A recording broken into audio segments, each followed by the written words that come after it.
All right. Good morning, PT on Ice.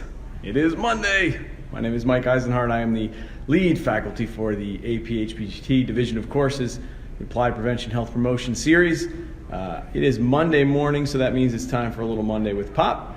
And I'm going to talk a little bit about today about the House of Delegates, because that's where I'm in. So let me go ahead and get started. Hit the clock here. Good morning, guys. See a couple of you rolling in. So I am in Chicago. It is bright and early here in Chicago, and today is one of the first days of the APTA's House of Delegates. Now, as I mentioned last week, I am on the nominating committee, which ultimately means that my job is to kind of keep an eye, look around, and find those candidates who might be good leaders at the board of directors level, or to actually replace me as a member of the nominating committee when I roll off. But what I thought I would do today, because on this platform we don't talk a whole lot about sort of the more specific kind of rules, regs, approaches, the governance of the profession. And the House of Delegates is actually a big part of that. And so the House of Delegates is a meeting where a bunch of representatives, almost like a Congress, come together. A bunch of representatives from all over the country and all the components come together under one roof to really talk about policy and some of the thoughts and ideas of the profession itself. So it's a big number. It's like several hundred. They all come in, they're portioned. So the way it works is that depending on the number of members you have in your state, for example, so New Jersey is sort of a middle high number, so we send like 13 to 15 people. California, of course, is huge. Texas is huge.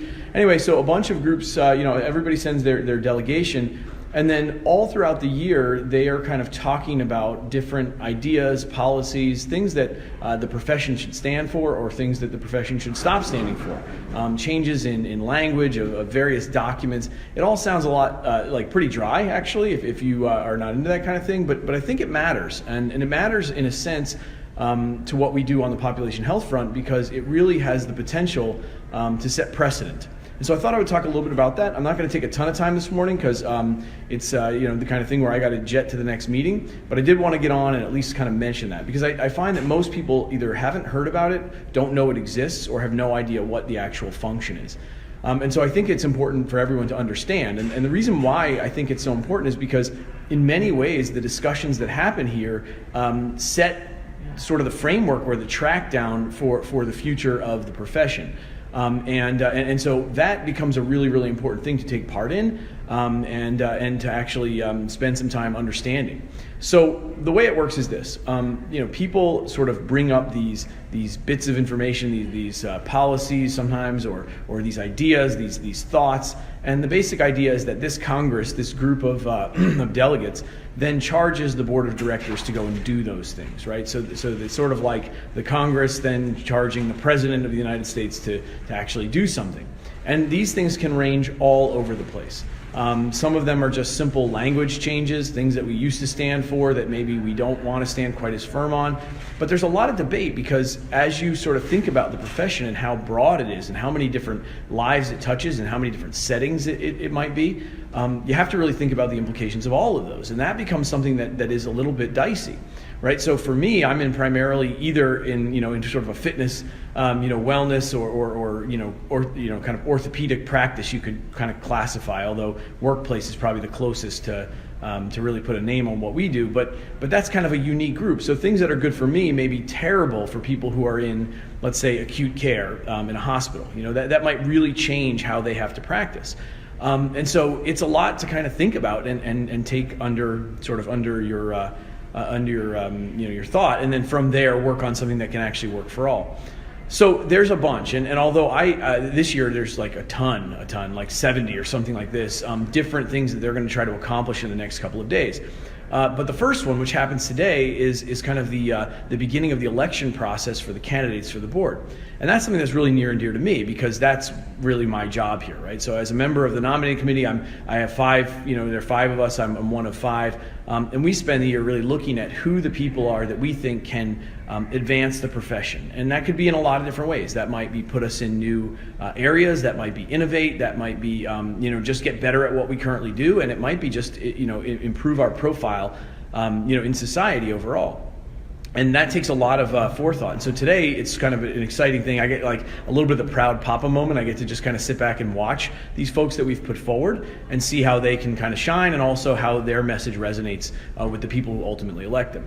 Now, why do I think this is important enough for you to know about? Why do I want to talk about it on this platform when really typically I'm talking more about how do we attack the health of society? Well, here's the reason why. This few number of people, right? And it seems like a lot, like several hundred people all get in, together. But like most things related to politics, this is a very small group by comparison to the total profession. So 500 people out of a profession of, let's call it 300,000, that's a pretty small percentage. That percentage of people will in many ways lay down the foundation for how we practice in the future. And what I find is when I talk to people sort of out and about outside of the walls of APTA or outside of the very, very involved members, most don't know about it. And they'll say, really? I didn't even know we had a stance on that, or we had a position on that. I didn't even know that was anything was on the books on that. Or when they need to kind of defend their practice or defend their documentation, they'll say, well, where does the profession shake out on that? Well, if it's not in my Practice Act, where is it? Well, in many ways, it's buried in those thousands of documents somewhere that says, well, this is what the profession stands for. And so I think that those kinds of things can be really, really important to each one of us, and yet we don't really take the time to kind of get involved. It's kind of like the civic process, right? So people sort of elect officials and hope for the best. In many ways, it's kind of the same thing. And on my, to my, my discredit, I don't get super engaged and involved. It's not a place where I feel like I can thrive, and it's not a place where I feel like I understand all the itty bitty pieces. But I will tell you, there are people in our profession who do, and they're very, very good at what they do. These people really understand all of the little tiny bits that matter, and why language makes a huge difference in how we will practice in the future.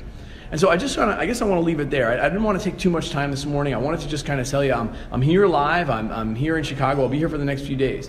You can ping me on this forum or on over Twitter or email or even text if you got my number, or on the APHPT platform at aphpt.org.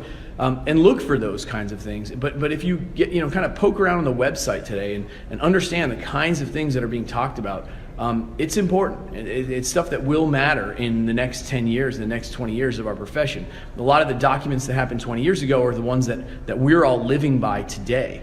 And so I think it's really, really important that we get informed and we're willing to understand that. Now, you can kind of direct to me. I'm not a delegate, so I have no real power or say. But there are definitely people in the room who are passionate about everything imaginable associated with PT practice.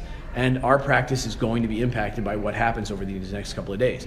So I just want to leave it there. I want to just kind of throw that out there as something to think about. It's the kind of thing that we don't often talk about, and most people don't even know occurs, quite honestly. But it happens every year, and it happens around this time of year. And some of the conversations and documents laid down will impact us. And so it's best to be informed when that's the case. All right, I'm going to leave it there. I think that there are some that will actually impact population health this year. There's a growing number, actually, over the course of the last couple of years, which is always great for me to see, because it says we're, at least as a profession, realizing our need to address this.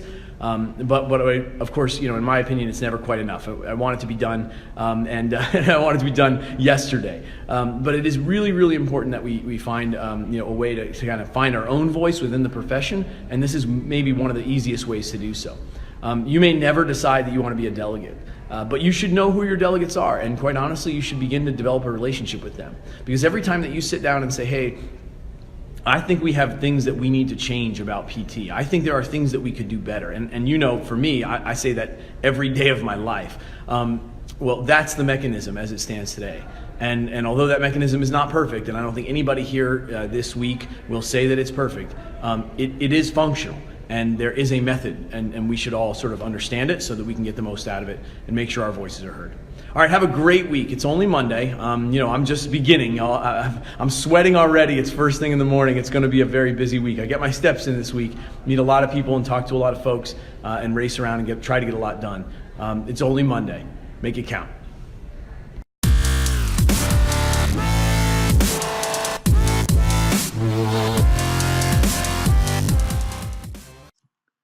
Hey, thanks for tuning in to the PT on Ice Daily Show. If you enjoyed this content, head on over to iTunes and leave us a review. And be sure to check us out on Facebook and Instagram at the Institute of Clinical Excellence. If you're interested in getting plugged into more ICE content on a weekly basis while earning CEUs from home, check out our virtual ICE online mentorship program at ptonice.com. While you're there, sign up for our Hump Day Hustling newsletter for a free email every Wednesday morning with our top 5 research articles and social media posts that we think are worth reading. Head over to ptonice.com and scroll to the bottom of the page to sign up.